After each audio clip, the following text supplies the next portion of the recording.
Harcèlement, mariage des mineurs, héritage, inégalité salariale, la liste des inégalités entre les hommes et les femmes au Maroc est longue, très longue. Mais l'année 2021 semble avoir été l'année d'un déclenchement, celui d'une marche en avant pour une lutte acharnée en faveur des droits des femmes. Qui aurait pu prédire le mouvement MeToo-Univ? Alors quel bilan 2021 et quelle perspective désormais? Passage au scan. Je suis Landry Benoît, vous écoutez le Scan, le podcast d'actualité de Tel Quel, et ce mercredi 9 mars 2022, je vous propose de parler droits des femmes.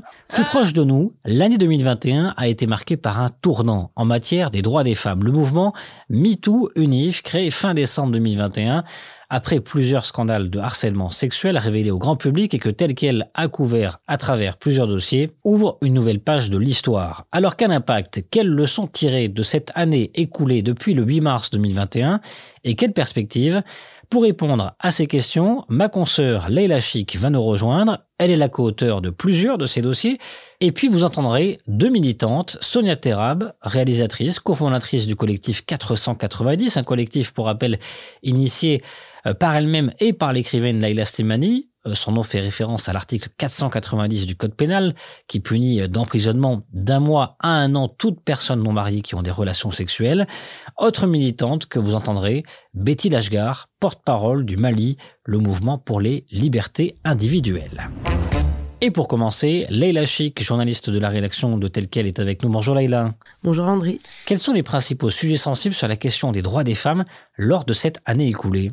On a évidemment le code pénal qui condamne les femmes au lieu de les aider. On peut citer par exemple le viol, le cas du viol où la victime doit prouver qu'elle a été violée. Ça, on en a parlé à plusieurs reprises, encore et encore cette année. Il y a le problème de la Moudawana, qui est un code de la famille encore archaïque en ce qui concerne le droit des femmes. Il y a Soundou Chaibi et Safadri qui ont fait un dossier courant 2021 là-dessus justement. On a fait un dossier aussi sur le mariage des mineurs qui est autorisé par des dérogations dans cette Moudawana. Il y a eu aussi la déflagration MeToo-Univ. On a beaucoup parlé du harcèlement sexuel dans les universités, mais aussi dans les écoles. On a l'impression en finale qu'il y a des verrous qui ont un petit peu sauté, non, en 2021 ?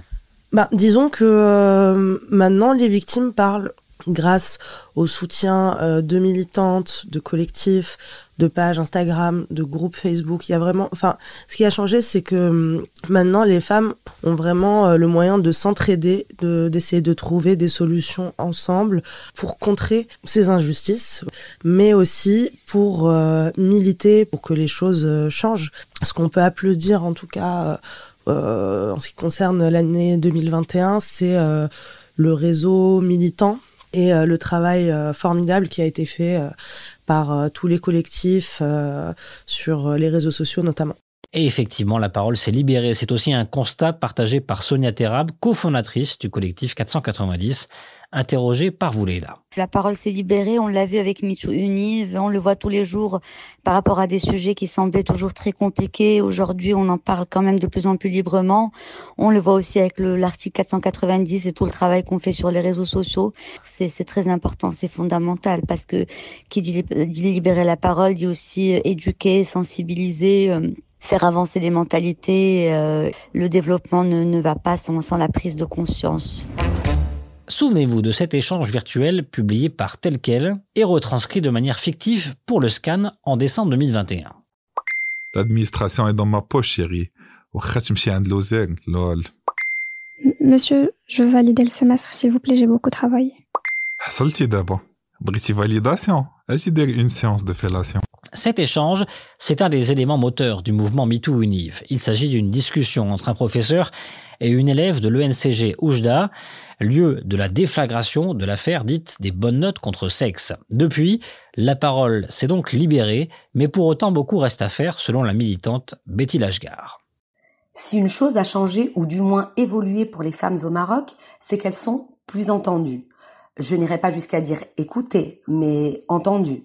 En tout cas, les personnes sont plus à l'écoute en ce qui concerne notamment les violences sexistes et sexuelles.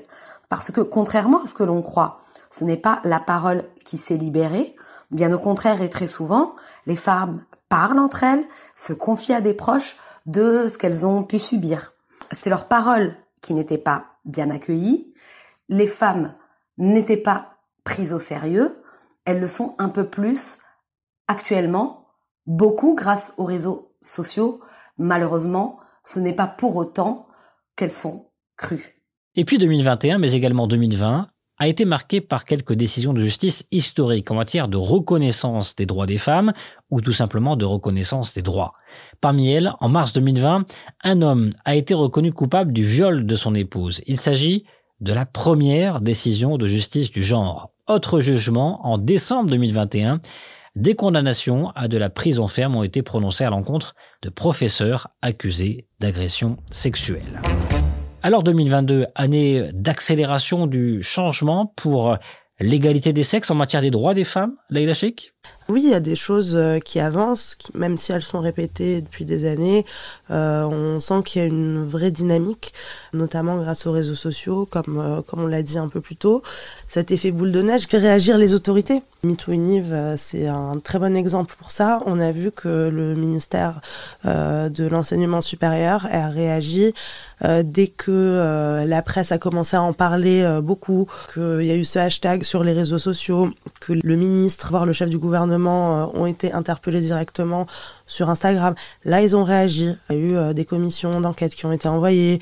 On sent que maintenant, l'impact des réseaux sociaux peut faire réagir les autorités. Après, de là à savoir si les politiques qui sont au pouvoir actuellement vont passer à l'acte, ça on ne le sait pas, je peux pas me prononcer là-dessus. Ce que je peux dire, c'est que avec ce qui s'est passé l'année dernière en termes de témoignages, etc., nous, on reçoit de plus en plus de témoignages de femmes qui osent parler de ce qu'elles subissent, et pas que des étudiantes. Ça touche vraiment tous les milieux professionnels. On sent que la honte est vraiment en train de changer de camp, et nous, on va essayer de faire en sorte d'appuyer ce mouvement. Autre constat, 2021 a fermé la page de 10 ans d'islamisme politique. Place désormais un nouveau gouvernement de droite, libéral, avec plusieurs femmes occupant des postes stratégiques, notamment le ministère de l'économie pour la première fois de l'histoire.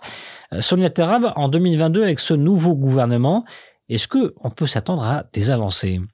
Est-ce qu'on peut s'attendre à des avancées ? Oui, en tout cas, on les espère très fort parce qu'on a un nouveau gouvernement et on attend la réforme du code pénal du jour au lendemain. On croise les doigts, on est très optimiste tout en restant sur nos gardes. Et voilà, on espère bien sûr que les choses vont bouger au niveau des libertés individuelles, au niveau des droits des femmes, et peut-être même dans la foulée du code pénal, avoir aussi la réforme du code de la famille. C'est des chantiers énormes. Mais pour Betty Dashgar, la lutte en faveur des droits des femmes doit se poursuivre, et pour de véritables changements, il faudrait, selon elle, notamment une action politique plus massive, plus importante et surtout moins lisse. Il faudrait, à mon sens, une mobilisation à plus grande échelle et un militantisme moins lisse, moins politiquement correct, plus subversif. Parce qu'on est face à un ensemble de violences patriarcales, systémiques et structurelles. C'est planétaire. Les hommes font la guerre aux femmes depuis des millénaires. Oui, parce que quand il y a prise de pouvoir, il s'agit d'une guerre. N'ayons pas peur des mots.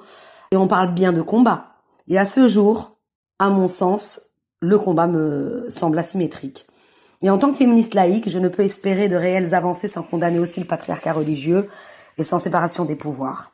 Le religieux du politique, pour ne pas dire la mosquée de l'État. Et pour la cofondatrice du Mali, il ne faut pas faire de choix dans les dossiers à défendre. Il n'y a pas de dossier entre guillemets qui me révolte ou révolterait plus que d'autres. Primo, les droits sont indivisibles et interdépendants. Deuxio, les luttes sont fondées sur un continuum de violences masculines. Nous ne pouvons lutter contre les violences sexuelles sans lutter contre les stéréotypes sexistes, les publicités sexistes ou toute forme de violence à l'encontre des femmes, qu'elles soient économiques ou à l'encontre des violences au contrôle de leur corps et de leur sexualité. Pour exemple, la lutte contre la culture du viol est intimement liée à la lutte pour les droits des femmes à disposer de leur corps et donc à leur liberté sexuelle et au droit à l'avortement. Car pour elle, le féminisme est un combat global et il ne vise pas seulement l'égalité homme-femme. Le féminisme n'est pas, ou pas seulement, une lutte pour l'égalité entre les femmes et les hommes. Nous ne voulons pas être les égales des hommes. Nous voulons être des femmes libres, indépendantes, autonomes. Droit des femmes, à quand l'égalité 2021 a-t-elle marqué un tournant selon vous? Partagez ce podcast Le Scan et faites-nous savoir votre avis sur les réseaux sociaux avec le hashtag Le Scan. Le Scan, le podcast d'actualité, c'est fini pour aujourd'hui. Réalisation Adam Al-Arshawi. N'hésitez pas à vous abonner sur le site telquel.ma et à nous retrouver chaque jour du lundi au vendredi sur toutes les applications de plateformes de podcast et de streaming.